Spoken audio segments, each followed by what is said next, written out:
essaie de dire Château Margaux encore une fois sans l'écorcher comme si tu étais dans un petit resto de campagne, ricana Whitman, sa voix assez forte pour que les tables voisines l'entendent. Il imita avec une exagération cruelle le léger accent d'Alena, suscitant des rires gênés chez ses associés. La peau sombre d'Alena s'empourpra alors que tous les regards du restaurant 5 étoiles se tournaient vers elle. La carte des vins tremblait dans ses mains tandis que Whitman continuait. Je jure qu'ils embauchent n'importe qui de nos jours. Elle ne sait probablement même pas écrire sommelier, ajouta-t-il en ajustant sa montre à 15 000 $. Peut-être contente-toi du poulet frit, chérie. Monsieur Han, le milliardaire chinois de la tech en visite, baissa les yeux, mal à l'aise face au sous-entendu raciste. Sans changer son expression professionnelle, Alena se tourna vers lui et s'exprima dans un parfait mandarin à accent pékinois. Monsieur, préférez-vous que je décrive l'héritage du vin avant de le servir? La table se tut. Les sourcils de Monsieur Han se haussèrent tandis que le sourire du PDG se figea point l'alarme de 5 heures du matin perça l'obscurité du petit appartement d'Alena.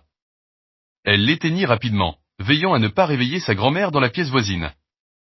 À 28 ans, Alena Wilson n'était pas là où elle avait prévu, pas avec un master en linguistique posé à côté d'une photo fanée du jour de la remise des diplômes à Pékin. Elle suivait sa routine, les doigts traçant des caractères chinois dans un carnet usé en attendant que l'au bout point il y a 3 ans, quand la santé de Grand s'était détériorée, Alena avait reporté son doctorat pour s'occuper de la femme qui l'avait élevée. Les offres universitaires avaient disparu, remplacées par un travail stable dans la restauration. Bonjour, rayon de soleil, appela Grand en entrant en fauteuil roulant. Malgré sa fragilité, ses yeux restaient vifs. Je t'ai fait du thé, Grand?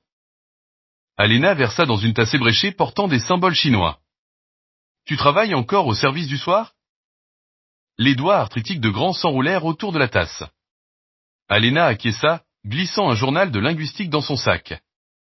Monsieur Peterson m'a mise en VIP ce soir. De meilleurs pourboires.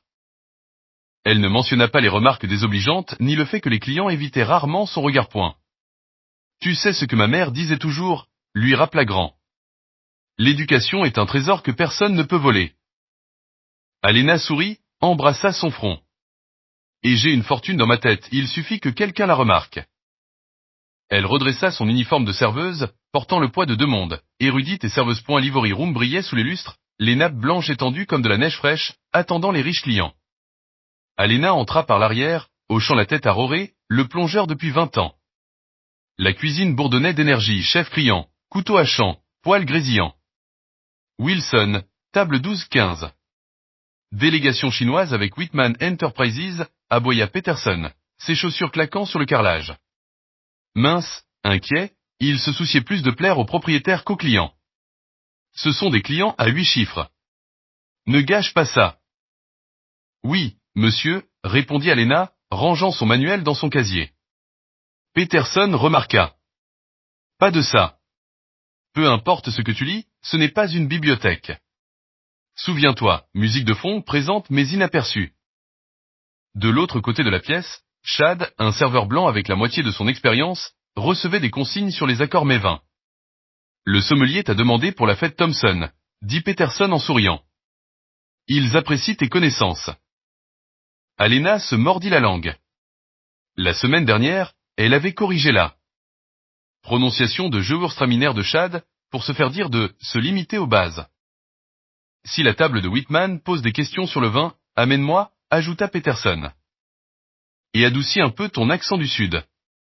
Ce sont des gens sophistiqués. Il s'éloigna. Alena redressa ses assiettes avec précision. Elle avait mémorisé la carte des vins en anglais et en mandarin, mais personne ne lui demandait. Les barrières invisibles du restaurant étaient plus claires que les verres en cristal point alors que les autres faisaient défiler leur téléphone ou fumaient pendant la pause. Alena s'assit dans la salle de repos avec son manuel de mandarin des affaires avancées, les doigts traçant les pages cornées. Les caractères chinois coulaient comme la poésie qu'elle aimait depuis la licence. Elle articulait des phrases sur les négociations commerciales. Dans une autre vie, elle les aurait utilisées en salle de réunion, pas entre 2 services. Gunwen, murmura-t-elle, pratiquant des tons parfaits issus de ses années à Pékin avant que la maladie de Grand ne la ramène chez elle point des pas approchèrent. Alena glissa le livre sous les menus, leva son carnet de commandes. Peterson a apparu. Le groupe de Whitman a appelé, ils sont en avance. Que fais-tu? Je mémorise les plats du chef, répondit-elle en montrant le carnet. Il sembla satisfait. Bien. Et souviens-toi, ces hommes d'affaires chinois sont importants. Souris, acquiesce, ne participe pas à la conversation. Bien sûr.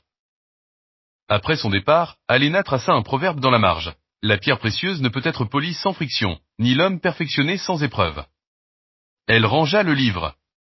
Ce soir, elle allait encore jouer la serveuse invisible, un rôle qui ne lui convenait jamais mais qu'elle avait maîtrisé. À 18h45 précise, les grandes portes s'ouvrirent. La sécurité entra d'abord, balayant la salle du regard. Les assistants suivirent avec tablette et portefeuille. Puis vint Monsieur Han. Contrairement aux dirigeants américains ostentatoires, Han Jin avançait avec une confiance tranquille. Son costume anthracite était sur mesure mais pas tapac sans grave-l'œil, son seul luxe apparent une montre en platine. Cinquantaine entamée, ses cheveux poivres et celle encadraient un visage marqué par l'intelligence, non par l'arrogance. Connu pour avoir transformé une start-up de Pékin en un géant mondial de l'IA, il portait une autorité discrète. Alena le remarqua en disposant les verres d'eau sur la table réservée. Elle le reconnut ainsi que deux cadres de l'équipe d'expansion de Han Innovation. Monsieur Han et son équipe sont arrivés, dit l'hôtesse à Peterson, qui se précipita. Bienvenue à l'Ivory Room. C'est un honneur, dit-il, sa sévérité fondant en déférence. Alena entendit l'un des associés de Han chuchoter au sujet du service de thé personnalisé qu'ils avaient demandé. Peterson acquiesça, confus. Wilson, siffla-t-il. Va chercher le service à thé spécial en réserve. La délégation veut son thé. Alors qu'elle s'exécutait, les portes s'ouvrirent de nouveau. Richard Whitman était arrivé, le PDG organisant le dîner, tristement célèbre pour maltraiter le personnel. Les acteurs de la soirée étaient rassemblés. La scène était prête. L'entrée de Whitman attira l'attention. Grand, aux cheveux argentés, bronzé, vêtu d'un costume italien fait main, il avait tout de l'homme de pouvoir. Jean, te voilà, s'exclama Whitman, les bras grands ouverts. J'espère que tu n'as pas attendu. Monsieur Han s'inclina poliment. Nous venons juste d'arriver, Monsieur Whitman. Richard, je t'en prie, corrigea Whitman en lui tapant l'épaule. Nous allons être partenaires après tout. Il les guida vers la table, adressant à peine un signe de tête à Peterson. Alena revint avec le service à thé alors qu'il s'asseyait. Monsieur Han lui lança un regard approbateur. Oh, nous n'aurons pas besoin de ça, balaya Whitman de la main. Apporte ton meilleur scotch. Macallan 25 si tu en as. Is Monsieur Han a spécifiquement, commença Peterson. Fais-moi confiance, coupa Whitman avec un clin d'œil. Les affaires se concluent au whisky, pas au thé. L'expression de Han resta neutre, mais Alena surprit une lueur de déception. Alors qu'elle versait de l'eau, Whitman la regarda à peine. Le plat spécial de ce soir est du flétan poêlé avec salade de fenouil aux agrumes et beurre blanc au safran, expliqua-t-elle, son accent du sud plus marqué sous le stress. Je prendrai le filet saignant, l'interrompit Whitman. Il adressa un sourire en coin à Han. Ne t'inquiète pas si tu n'as pas tout compris. Nos serveurs ont leur propre façon de parler. Les doigts d'Alena se crispèrent sur la carafe, mais son sourire demeura. Whitman imita son accent avec une exagération cruelle, suscitant un silence gêné dans la délégation. Han resta impassible, l'observant attentivement. Whitman continua. Imagine-la en train d'expliquer des spécifications techniques. Certaines personnes sont mieux adaptées à certains rôles. Puis il passa aux affaires, la renvoyant. Alors qu'Alena s'éloignait, elle l'entendit dire à Han. Entre nous, je trouve qu'il vaut mieux garder des attentes simples avec certains types de personnes. La barrière de la langue avec ton équipe est déjà un défi suffisant. Ses joues brûlèrent non de honte, mais de colère. Dans le chaos de la cuisine, elle trouva un instant près du poste de service. Sa main tremblait en arrangeant les petits pains. Whitman l'avait déjà réduite à une caricature. Peut-être était-ce le contraste entre la dignité tranquille de Han et l'arrogance de Whitman, ou peut-être simplement son point de rupture. Ça va? Demanda Rory en empilant les assiettes. Ce type est un vrai pandéjo. Je vais bien, répondit-elle automatiquement, le mantra du serveur. Mais allait-elle vraiment bien? La voix de Grand résonna. Tu n'as pas été élevée pour avaler le manque de respect, Helena Marie. Ta mère n'a jamais supporté ça, et toi non plus tu ne devrais pas son reflet dans le plateau mot. Entrait une femme s'éclipsant pour une sécurité qui ressemblait à une cage. Commande pour la table 14, appela le chef. Elle redressa le plateau. La dignité avait un coût. pas de travail, pas d'assurance pour grand. Se lever et parler servirait-il à quelque chose? Elle ne savait pas. Mais quelque chose en elle avait changé. Elle servit les entrées avec une grâce entraînée. La conversation fit une pause, puis Whitman déclara, « Parfait timing. » Nous arrivions justement à la partie intéressante. Alena recula, pliant des serviettes en écoutant. Des années d'invisibilité lui avaient appris que les gens parlaient librement autour d'elle. Whitman se pencha. Maintenant, à propos des termes de licence. Le service juridique a fait quelques ajustements mineurs à la section 5.3. L'un des associés de Anne questionna en mandarin. Leur traducteur rigide, formel comme dans un manuel, répondit, « Il demande des dispositions concernant la propriété intellectuelle. » Rien de majeur, rassura Whitman en balayant la question d'un geste. Protection standard. La traduction couvre l'essentiel. Alena s'immobilisa en pleine carafe. Elle attrapa des fragments en mandarin, inquiétude au sujet du transfert de technologie. Le traducteur bafouilla. Anne dit fermement, WMX Yao Minké de Tiaojian, nous avons besoin de termes plus clairs. Le traducteur adoucit, ils veulent des conditions plus claires. C'est standard, répéta Whitman en faisant glisser un document. Du langage type de l'industrie. Pourquoi ne pas sauter ces traductions fastidieuses et nous concentrer sur l'essentiel? Puis, à un collègue américain, ils ne remarqueront jamais la clause d'exclusivité en annexe. Au moment où le service juridique s'en rendra compte, nous aurons intégré leur algorithme principal. La poitrine d'Alena se serra. Ce n'était pas seulement de l'arrogance, c'était de la romprie. Les ajustements mineurs donnaient à Whitman Enterprises l'usage illimité de la technologie de Anne tout en lui bloquant ses marchés. Elle fit les 100 pas près du poste des desserts, le cœur battant. Choix sensé, ne rien dire. Rester silencieuse, servir, rentrer chez elle. Mais l'érudite en elle, la passeuse entre les cultures, ne pouvait pas l'ignorer point. Wilson, Bordeaux pour la table 14, claqua Peterson. J'arrive, dit-elle en se dirigeant vers la cave. En décantant le vin, elle pesa ses options. Un mot écrit? Trop suspect. Un mot à l'oreille? Impossible. Et pourquoi croit-on une serveuse? Le plat principal arrivait. Les contrats suivraient. La fenêtre se refermait. Puis une autre pensée. Une troisième option. Tout risqué. Parler en mandarin, exposer à la fois le stratagème de Whitman et sa propre compétence cachée en un seul moment choquant. Les mots de grand résonnèrent encore. L'éducation est un trésor que personne ne peut voler. Équilibrant le plateau de vin, les mains stables bien que le cœur affolé, Alena franchit les portes de la cuisine. Au moment où elle atteignit la table 14, sa décision était prise. Le plat principal arriva avec précision, les serveurs apparaissant avec des assiettes fumantes tandis qu'Alena s'approchait avec le vin décanté. La conversation avait glissé vers des détails techniques, Whitman dominant pendant que le traducteur peinait. Avant les prochaines signatures, j'ai préparé un résumé, dit Whitman en faisant glisser des documents. Juste les points saillants. Monsieur Anne accepta d'un signe de tête poli, bien qu'une incertitude persiste. Son associé chuchota en mandarin à propos des restrictions territoriales. Rien d'inquiétant, rassura Whitman, déformant la réalité. Procédure standard. Alena se positionna à la droite de Anne, versant le Bordeaux. Les joues en feu, le cœur battant, elle resta à ses côtés. Excusez-moi, monsieur Anne, dit-elle en mandarin précis. Il pourrait y avoir un malentendu concernant les clauses en annexe. La table se. Vous portez des accusations. Je pourrais ruiner votre carrière d'un seul appel. La peur l'effleura, mais céda la place à la certitude. Y a-t-il un problème? Interrompit la voix de Anne. Whitman sourit aussitôt. Pas du tout, je clarifiais simplement. Le regard de Anne suggérait qu'il avait compris. Nous avons des sujets importants. Je préfère l'assistance d'Alena. De retour à la table, le ton avait changé. Le conseiller juridique se pencha en avant, documents et tablettes ouverts. Abordons la section 5.3, dit Anne. Alena traduisit avec précision. La clause définissait « produit dérivé » de façon si large qu'elle classerait le moteur diacentral de Anne comme propriété conjointe une fois intégré. Son conseiller fronça les sourcils. Whitman conserva son sourire. Formulation standard de l'industrie pour protéger les deux parties. Notre équipe juridique m'assure que c'est du langage type. Curieuse définition de standard, répliqua Anne froidement. Alena, expliquez notre préoccupation en anglais.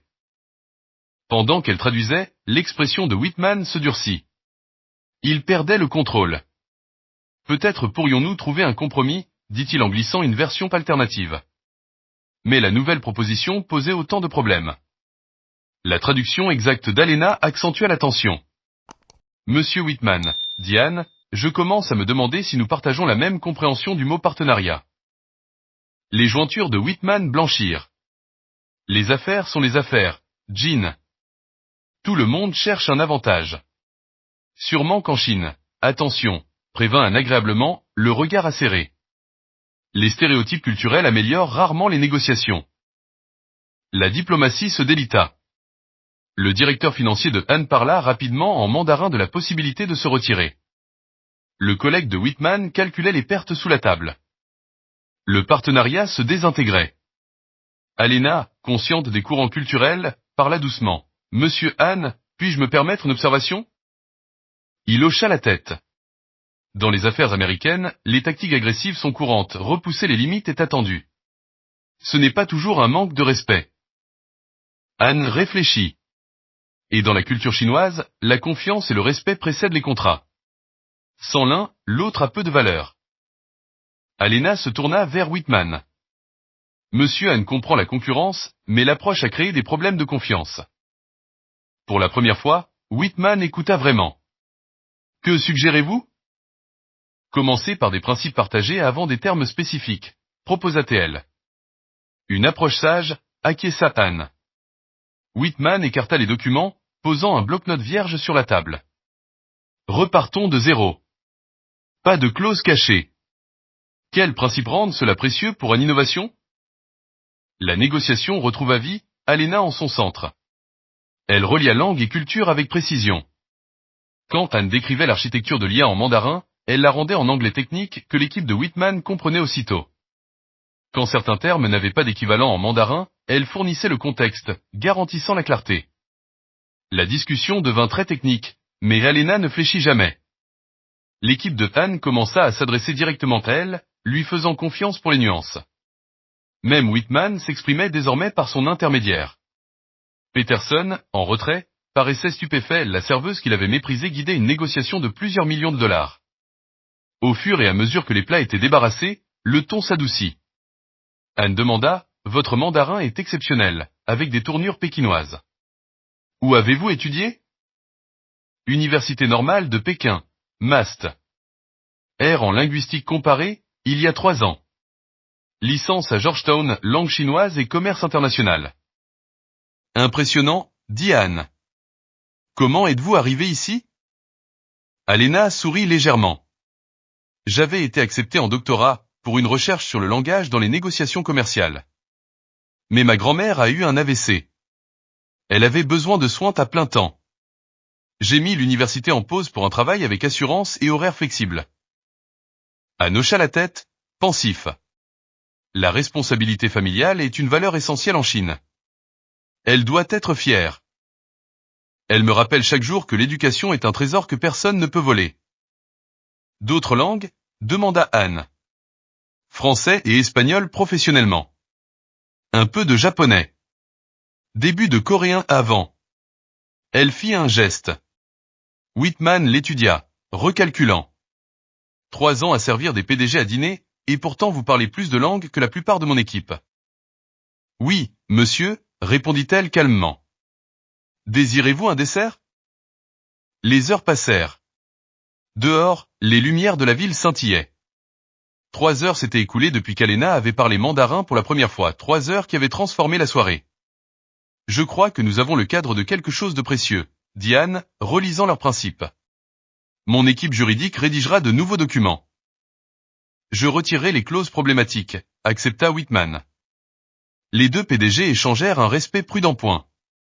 Demain, 9 heures dans vos bureaux, confirma Anne. J'ai hâte d'y être, dit Whitman, puis il jeta un coup d'œil à Alena.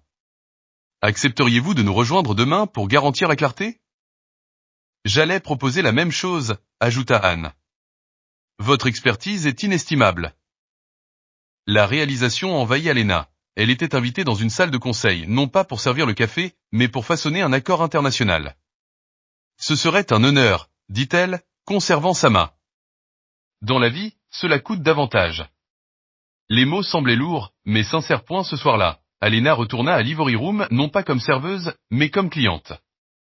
Elle avait dit à Peterson qu'elle ne reviendrait pas, « J'aimerais inviter mes anciens collègues à dîner », expliqua-t-elle.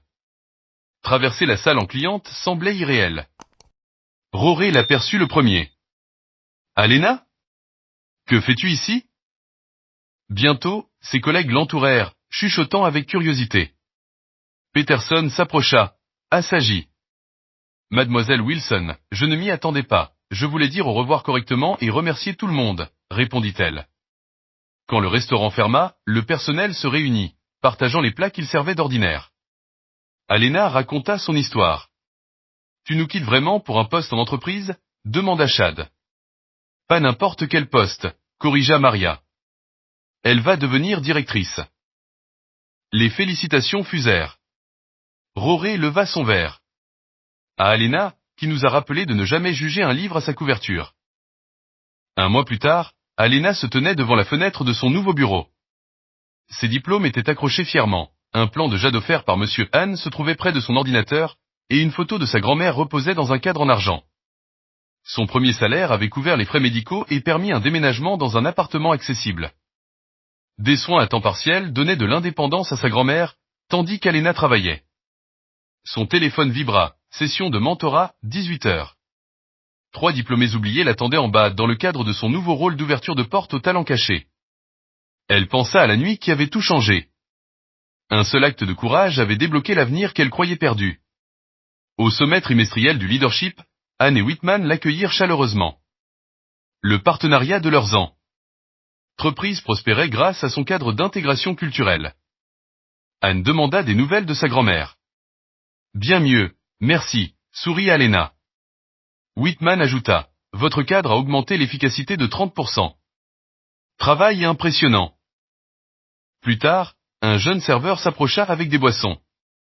Les dirigeants l'ignorèrent, comme on l'avait jadis ignoré. Alena croisa son regard.